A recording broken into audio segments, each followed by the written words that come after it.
Welcome back, everyone, and I'm here again with SBR contributor Jordan Sharp, and today we're going to look at how those odds have been acting up for the game between the Oakland Raiders and the Seattle Seahawks. How you doing today, Jordan? I'm doing good, Dax. Thanks, man. All right, my man. So this is the highest line of the week. Vegas bookies initially opened this one at minus 17 in favor of the Seahawks. But BetOnline opened it at minus 14.5, and everyone pretty much followed. Now, right now, there are only a handful of books that have the line higher, with 16.5 being the limit. Now, I know that they're playing with the 12th man and that the Seahawks are a much better team than the Raiders, but I think that the line is still a little too high at minus 14.5. You know, granted, Oakland isn't a good team, but if you really look at them, they have the potential to be something else here. You know, the issue is that they're still too young and they're still developing an identity right now. Anyways, for the spread, I don't see it going over the 14.5. If anything, I could expect it to drop that hook and close at 14. But what do you think, Jordan?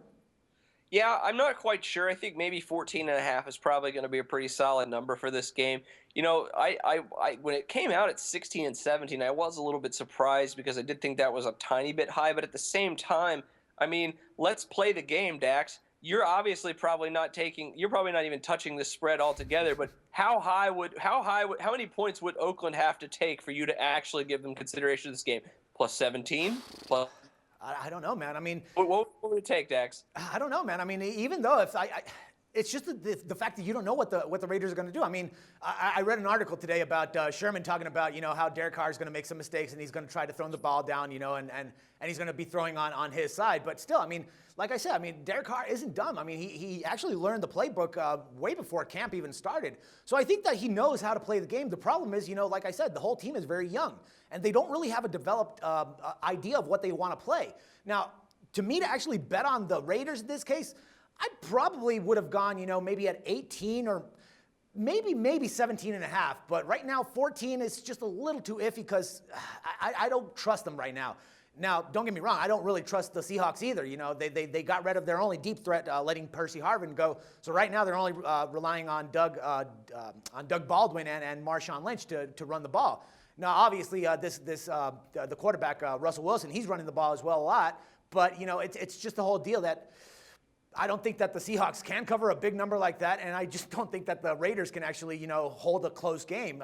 It's just really, really tough for me to gauge at this point. I was thinking the same thing. I was kind of thinking 17.5 was probably at the point where I would start to consider it. But, you know, according to the SBR consensus data, probably the biggest reason this line has dropped a full 1.5, if not 2 points since it opened, is because it looks like about 2/3 of the money went on Oakland early on. Now, there's not a whole lot of money being wagered on this game. It's kind of a theme this week. It does seem like it's just a really bad week for betting spreads overall. Yeah. But, you know, I mean, it's just it wouldn't surprise me to see the line, you know, go up maybe a little bit more. I think if it goes anywhere, I don't think it would go down though. I think we since the line has dropped almost 2 points since all that influx of money came in on Oakland, sincerely doubt we're going to see any more money come in on Oakland. If it does, you know, drop another half point, I think that would really send an influx in betting on Seattle, because, you know, Seattle could very easily, even though they haven't been playing well, they could crush them in this game. So, you know, but you know, it just goes back to our theme this week. It's just such a bad spread. You know, you're better off just either laying off or going with a wager on the total. All right, now that you bring it up, what's the total looking like? So the total for this game is set at 43. It's just yet another really, really low total this week. So, you know, I wouldn't be surprised because of the way that the Seattle Seahawks defense has been playing, and we obviously know the Raiders, you know, don't have a whole lot of upside on defense either. The over might not be a bad play on this game because, you know, we obviously know the Seattle Seahawks are probably going to be able to score at least 25, maybe 30 points in this game. So that would really only leave the Raiders to have to get a couple of touchdowns. And as you said, I mean, Derek Carr has shown, you know, to be competent at the very least. So, you know, I could very easily see a game where, you know, this final score ends up 31-17, 31-14 or something like that. And the over might not be a bad play here.